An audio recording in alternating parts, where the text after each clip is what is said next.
Halo semuanya, selamat datang di sesi bedah materi kita kali ini.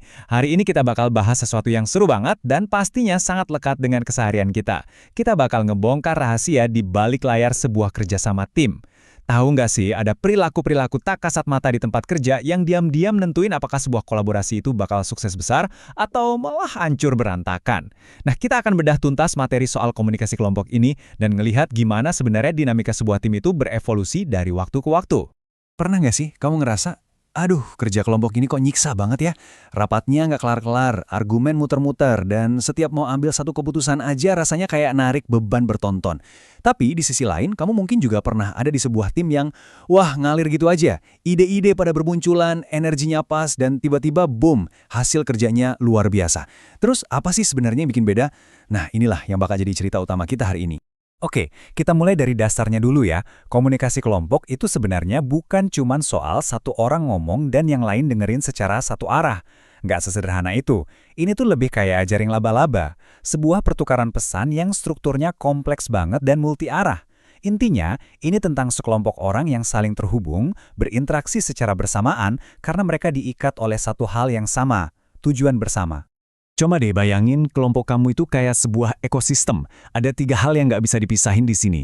Interdependensi atau saling ketergantungan, tujuan bersama, dan struktur yang kompleks. Karena semua orang ini sangat saling bergantung, tindakan satu orang aja, misalnya ada email penting yang telah dibalas, atau ada yang tiba-tiba nyeletuk ide brilian di tengah rapat, itu bisa langsung mengubah seluruh sistem kelompok. Jadi 3 elemen ini tuh bener-bener satu paket yang nggak bisa dipisah. Seiring berjalannya waktu, pas kelompok udah mulai jalan, biasanya bakal muncul nih peran-peran yang berbeda. Di satu sisi, jelas ada peran struktural yang formal, kayak siapa manajernya atau siapa pimpinan proyeknya. Tapi di sisi lain suka muncul juga peran relasional yang informal secara natural. Misalnya ada satu orang yang tiba-tiba selalu otomatis jadi penengah kalau suasana lagi panas, atau ada yang jadi pengkritik yang tugasnya nguji ide-ide baru. Nah, kedua jenis peran ini, baik yang formal maupun informal, bakal bareng-bareng ngebentuk struktur komunikasi di tim kamu. Tapi, yang paling menarik justru hal-hal yang gak kelihatan. Bayangin kayak gunung es. Di puncaknya, itu aturan resmi kantor kamu. Tapi di bawah permukaan air, nah, di situ ada aturan-aturan gak tertulis, alias norma kelompok. Kayak, gimana sih cara yang sopan buat motong omongan orang di ruangan ini? Boleh nggak ya kita ngeritik ide bos di depan umum? Atau seberapa jauh kita boleh debat secara terbuka? Aturan-aturan terselubung ini tuh ngaruh banget. Kalau terlalu kaku, kreativitas bisa mati kutu. Tapi kalau normanya ngedukung keterbukaan, efektivitas tim bisa langsung meroket. Norma-norma tadi sangat dipengaruhi sama 2 orientasi utama. Dan setiap kelompok pasti selalu berusaha nyimbangin keduanya. Pertama, orientasi tugas. Ini murni soal fokus nyelesain masalah, kerjaan beres, dan ngejar deadline. Kedua, orientasi relasional, yang fokusnya lebih ke rasa aman secara psikologis dan harmoni antar anggota. Hati-hati ya kalau ada tim yang jago banget secara teknis, tapi payah dalam ngasih rasa aman ke timnya, percayalah, mereka pasti bakal nabrak masalah koordinasi yang lumayan parah. Terus, apa dong bedanya sekumpulan orang biasa sama sebuah tim yang sesungguhnya? Gini, kelompok itu bisa jadi cuma orang-orang dari divisi yang sama, yang kebetulan kerjanya sebelahan. Beda ceritanya sama tim. Tim itu punya tingkat ketergantungan kerja yang tinggi banget, dan mereka punya tanggung jawab bareng atas hasil akhirnya. Dan tebak apa yang mengubah kelompok biasa jadi tim sungguhan? Yap, komunikasi.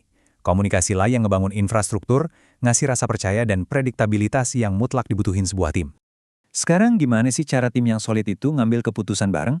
Proses resminya tuh bergerak kayak gini. Mulai dari identifikasi dan ngerumusin masalah, terus tukar informasi, evaluasi berbagai alternatif, sampai akhirnya finalisasi dan implementasi. Kedengarannya simpel dan masuk akal kan? Tapi tahukah kamu, kesalahan yang paling sering dan paling fatal terjadi itu justru karena tim sering banget ngelompatin langkah pertama. Mereka buru-buru nyari solusi tanpa benar-benar merumuskan masalah apa sih yang sebenarnya lagi dihadapin. Tapi ya, mari kita realistis aja. Langkah-langkah ideal tadi, asumsiannya kita pakai model rasional, di mana logika kita sempurna, info komplit, dan waktu nggak terbatas. Di dunia nyata, kita hidup dengan batasan kognitif alias bounded rationality. Kemampuan otak kita terbatas, belum lagi deadline jam 5 sore udah di depan mata. Ujung-ujungnya, kita sering ngelakuin apa yang disebut satisficing, alias milih alternatif solusi yang, ya lumayan lah, yang penting beres, daripada maksain nyari kesempurnaan yang emang gak realistis.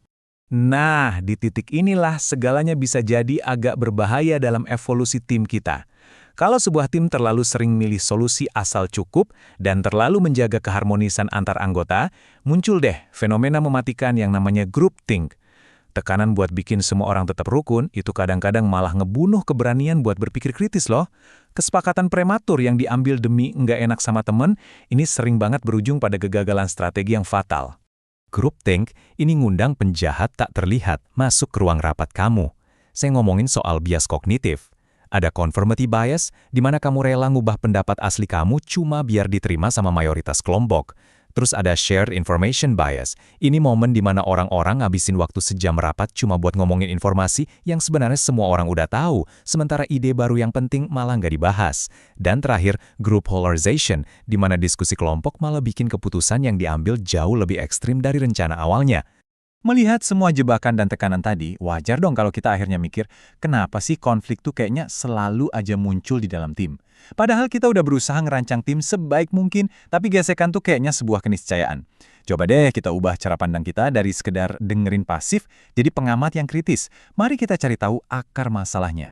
Sebenarnya ya, akar konflik itu jarang banget karena ada orang yang nggak efisien atau sekedar karena dia nyebelin aja. Sebagian besar itu masalah struktur loh, peran yang ambigu atau nggak jelas, komunikasi yang bikin salah paham, alat kerja atau waktu yang nggak dibagi rata, atau prioritas antar divisi yang saling tabrakan.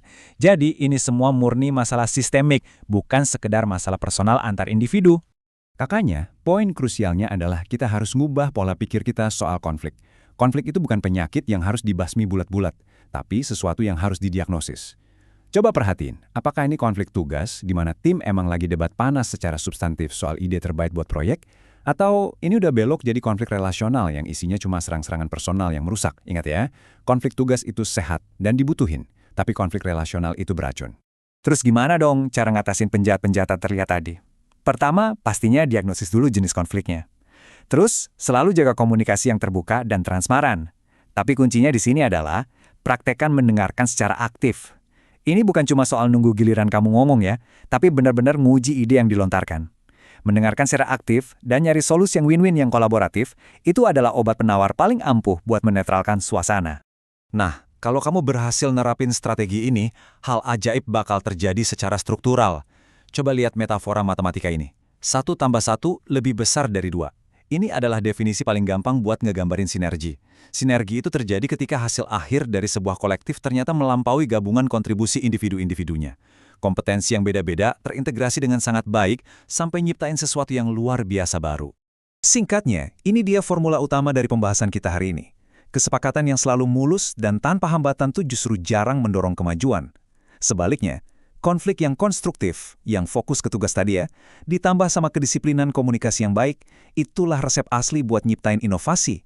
Berani nguji asumsi lewat perdebatan yang difasilitasi dengan baik, itu adalah kunci sukses tim-tim dengan performa tertinggi. Sebagai penutup sesi kita hari ini, saya mau ninggalin satu pertanyaan buat kamu. Coba renungin dinamika di tempat kerjamu sekarang. Apakah tim kamu cuma sekedar berusaha bertahan dengan ngehindarin konflik dan malah ngorbanin cara berpikir kritis? Atau kamu udah siap buat nerapin wawasan ini dan mulai ngebangun tim yang benar-benar sinergis? Pilihannya ada di tangan kamu, dan semuanya dimulai dari cara kamu berkomunikasi. Terima kasih banyak udah nyimak, semoga bermanfaat ya.